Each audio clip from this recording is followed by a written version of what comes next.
আলোচনা করা মানুষগুলো না কোনোদিন সামনে এসে তারা আলোচনা করতে পারে না। সে মানুষগুলো যারা পিছে পিছে থেকে আলোচনাগুলো করে, সে মানুষগুলো সবসময় পিছিয়ে থেকে যায়, কারণ তাদের কোনোদিন সামনে এসে আলোচনা করার মতন কোনো সাহস থাকে না। আর আলোচনা যারা করে তারা কোনোদিন সত্যি নিয়ে আলোচনা করতে পারবে না। একটা মানুষ চায় একটা মানুষকে বিভ্রান্ত করার জন্য, তাই বিভ্রান্ত করতে গেলে মানুষের সবসময় পিছিয়ে থাকতে হবে। মানুষের সামনাসামনি তারা কোনোদিন হতে পারবে না।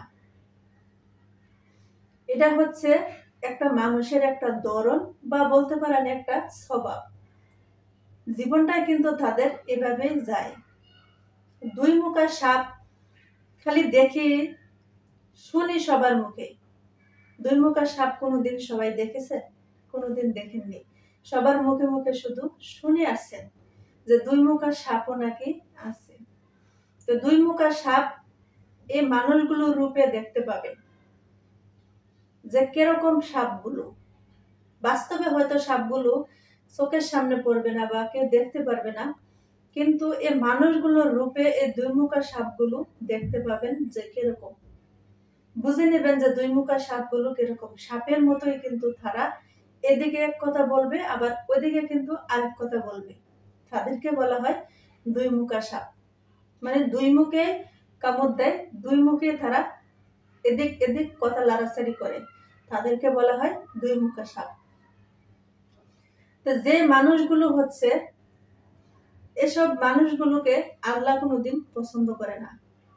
বা হয়তো বা তারা এখন সমাজের মুখে আলোচনা করে সবার কাছে ভালো হতে চায়, কিন্তু একটা সময় যে সমাজের কাছেও তারা খারাপ হয়ে যাবে বা তারা দোষী হয়ে যাবে, সে কথাটা কিন্তু তারা কোনোদিন ভাবে না।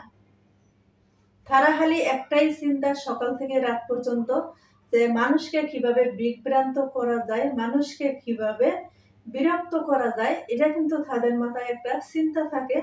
এই চিন্তাটা নিয়ে তারা হচ্ছে লাখ দিন পড়ে থাকে। আসলে মানুষের পিছনে পড়ে থেকে কি লাভ?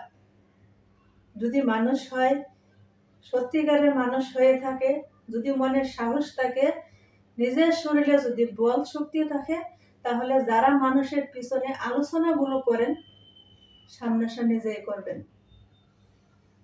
আপনার যে একটা উপযুক্ত জবাব পাওয়ার যোগ্য আপনি সেটা পেয়ে যাবেন, কিন্তু পিছনে থেকে আপনি কি পেয়েছেন আর ভবিষ্যতেই বা কি পাবেন? কোনো কিছু তো এখানে পাওয়ার কোনো আশা নাই। শুধু মানুষের পিছনে লেগে থেকে বলেই যাবেন। তো মানুষের পিছনে যখন শত্রু থাকে আর একটা মানুষকে একটা মানুষ যখন বিভ্রান্ত করে, তখন কোনো বিরক্ত হবেন না। নিজেকে একটু আনন্দিত রাখবেন, কারণ প্রত্যেকটা মানুষের জীবনে কিন্তু ভুল পাপ পুণ্য সব থাকে। তো সেগুলো হচ্ছে তারা দুই মুখা সাপগুলো আপনার এই ভুল প্রান্তিগুলো ধুয়ে নিচে তারা নিয়ে যাবে।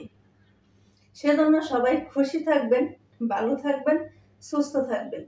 সবাই মূল্যবান মতামতটা কমেন্টে জানাবেন, যারা ইউটিউব থেকে দেখবেন এবং যারা ফেসবুক পেজ থেকে দেখবেন। ধন্যবাদ সবাইকে। আসসালামু আলাইকুম।